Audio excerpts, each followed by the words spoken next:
The Tribune, 29th of March 2024, India and the US's agreement on Arunachal enrages China. Despite 21 rounds of military-to-military discussions between India and China and 29 rounds of diplomatic negotiations, the Dragon's pincer assault on India is fully intensified, spanning from Sela, or Sela, in Arunachal Pradesh to Kalam Island off the coast of Odisha. It's time to be direct and pose open-minded questions. What is wrong with Beijing? Are the leaders of the Communist Party of China, CPC, suffering from mental exhaustion or a permanent breakdown?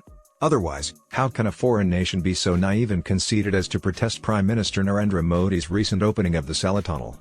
Is there any question regarding Arunachal Pradesh's status as an essential and unalienable component of independent India?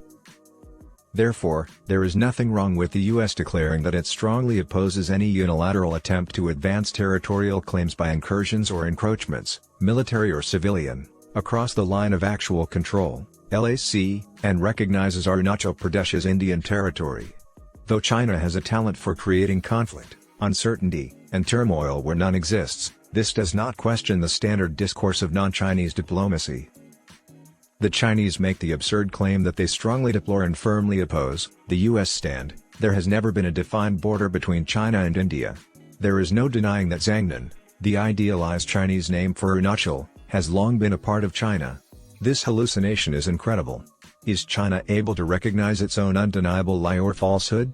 Why has China always possessed the so-called Xiangnan region if the China-India border has never been delimited? It is necessary to inform the Chinese that Sela is unquestionably located in Indian territory.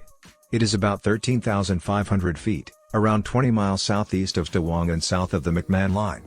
The Chinese believe they have no all wisdom despite severely lacking it. Therefore, the PM's tunnel opening is his constitutionally mandated duty and responsibility as head of state and his legal and sovereign authority. Returning to the US's unacceptability of the bilateral viewpoints between China and India, let's examine Beijing's remark to see if it may be used in opposition. Since the Pakistani army and tribal militias invaded the Kashmir Valley in October 1947, before the People's Republic of China was even established, Jammu, Kashmir, and Ladakh have been a bilateral issue between India and Pakistan. Is China unaware of this? So why did China intervene and flagrantly infringe upon India's territorial sovereignty? The legal status of Arunachal as a part of India has only been stated factually by the US. However, China had been pressuring the IC and the Pakistani army to use terrorists to wage a proxy war and seize Indian land in Gilgit-Baltistan. When will China stop occupying Indian territory and start lecturing others? The Chinese mischievous activities have extended to the beach from the snow-capped peaks of Sela, where the actions of the CPC are far from amicable. It's an ongoing provocation. Due to their weakness and vulnerability, the island nations surrounding India have been infiltrated by the Dragon, and at least one of them, the Maldives, is being carefully coerced to fight a potential proxy war in tandem with Beijing's land war against India via terrorism backed by Pakistan. In April, India plans to conduct another nuclear-capable intercontinental ballistic missile test from its eastern coast. As a result, airmen have been advised to avoid the 1,600-kilometer region of the Bay of Bengal. China, however, will not accept it.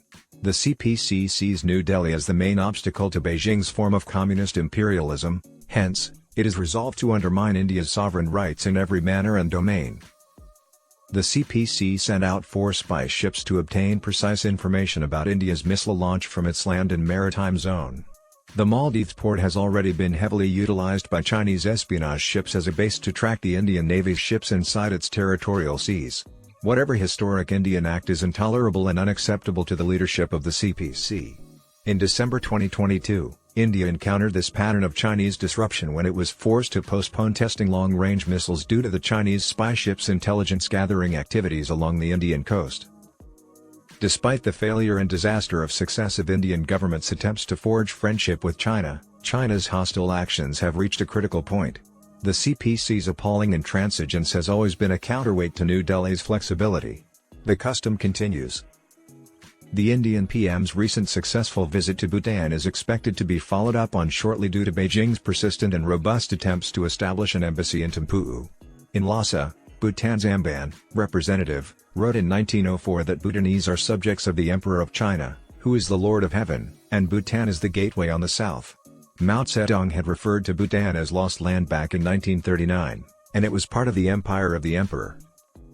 The CPC's penchant for fantasy is so strong that even the Times correspondent Neville Maxwell, in his fiercely pro-China and anti-India book India's China War, openly referred to the 1962 war as a case of the Chinese tactic of turning truth on its head.